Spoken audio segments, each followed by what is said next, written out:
we know there are still some gaps. And for those, we're going to have to rely on our partners and individuals, trusted individuals in the community that will help us to reach those individuals that speak the languages and get the information from them. Is there an apprehension that you have to deal with too? Or misapprehension that people have about working with the federal government or having a government agency come to find you and count you? I mean, I would think that Sure. for certain cultures or for certain people, that's actually has to be a frightening prospect. It certainly does. In fact, some of the areas where some of the immigrants have come from, their census processes aren't like ours. The information is not as confidential. The information can be used for other purposes. That's not the case here. The census, the decennial every 10-year census, is ironclad in its confidentiality. We cannot use the information for any other purpose. It's been tested in the courts all the way to the Supreme Court, and we've been upheld every time. The census is not really a government function, it's an American function. And that's what we really try to stress to the people. This is about your community, it's not about a government agency. To answer your question, yes, there's apprehension, but part of overcoming that apprehension is educating the populace, educating the residents, educating the people who have those fears that if they don't respond, they're hurting their own community. If they do respond, they can't be harmed by participating in the census. And that has to be the message over the next year so that when April 1st, 2010 rolls around, they're comfortable in responding and they participate not only by filling out the form, but hopefully coming to work for us, being one of those 750,000 people that help us complete the project. So actually the census hires temporary staff within regions to do the canvassing work that occurs within communities. Most definitely. And in fact, within the next few weeks, we will have some of those temporary staff helping us to verify the address list that we have to make sure that we have every single possible address where people could live so that when it's time to deliver questionnaires, we don't miss anybody. Yes, we hire temporary staff. They are local residents. We don't have this big census army that comes in and takes the census. We partner with the community, and the community provides us with employees, and they work for 6 weeks, 8 weeks, 10 weeks. Some work up to a couple of years to help us with the project, and they're working in their own community. They have a vested interest in making sure it's right, and we're very pleased that they're partnering with us. So for, say, for example, younger viewers who've never been through this process before, let's say this is the first time that you've been a homeowner, for example. Or you've just turned 18 and you're off on your own. This is the first sort of census that you've been through. What exactly can people expect? Will they have a knock on the door? Is it a phone call, or is it just a form that pops up in the mail? Well, the third is actually correct. The first thing that they will see is starting later this year, early next year, they'll start seeing information about the census on their TV shows, on internet sites, in magazines, in churches, in church bulletins, in just about any location they might be going to community centers. So they're going to start hearing the census message quite a bit. And that message is very simple. It's important, it's safe, there's nothing negative can happen, and it's simple. The physical part of the census, in about the middle of March 2010, the residents will either get a questionnaire delivered by the Postal Service or it will be delivered by a census employee. And the simple part is to fill out the questionnaire. It takes about 10 minutes. There's 10 questions, and that information is used for the next 10 years. So we kind of have a 10-10-10 thing going on here.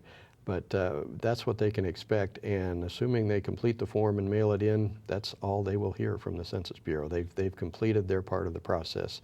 They've been their own census taker. For those households that, number one, might be vacant at the time of the census, or a household that loses their form, or the dog ate their homework, or whatever may have happened to it, or as you mentioned earlier, there are some individuals who just are not comfortable with responding right away. We will actually send out one of their neighbors starting in late April and early May of 2010 to assist them in being included as part of the count for their neighborhood. So there are various ways which people can be included. We hope, and it's most efficient, most accurate, and cheaper if they fill out their own census form, be their own census taker, and mail it back in. And that's what we're going to encourage everyone to do next year.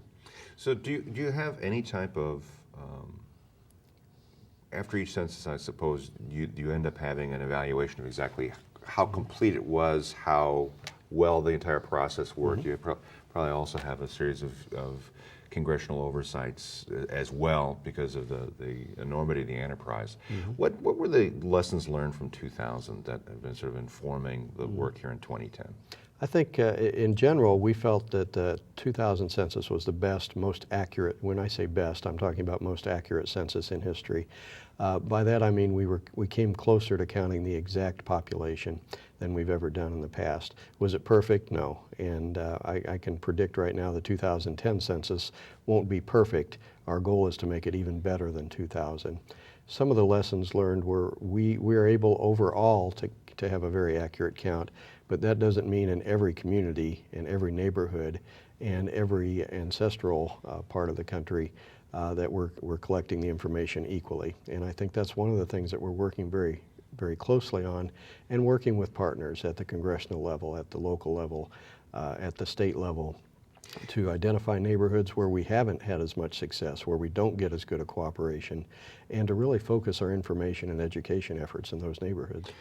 I want to get to that question a little bit more deeply here, but I want to remind people that they're watching the St. Paul Forum. I'm Mike Wassenaar. We're talking with Dennis Johnson, who's the regional director with the U.S. Census based in Kansas City, here joining us to talk about the efforts that are going to be going on, not just here in St. Paul and the Twin Cities, but around the state and across the country for the U.S. Census in 2010. If you want more information about how you can get involved with efforts to ensure that there's a complete count within our city, or if you want to get more information about efforts going on across the United States with the census, or if you actually probably want to find out about employment opportunities as well, because there will be some temporary employment opportunities available through the census here through 2010. We'd urge you to go to their websites to find out more about the census. The U.S. Census website is census.gov, census.gov, and here in Minnesota, the website for the 2010 count is mn2010.org. We'll have those for you here as we continue for the rest of the edition of the St. Paul Forum for more information about the U.S. Census in 2010, both here in Minnesota and across the country. Well, Dennis, let's talk a little bit more about this question of sort of completeness and the sort of regional differences or the local differences with completeness that you saw in 2000. Is some of that just because of the way people live their lives in different regions, or the traditions that they live their lives here in Minnesota?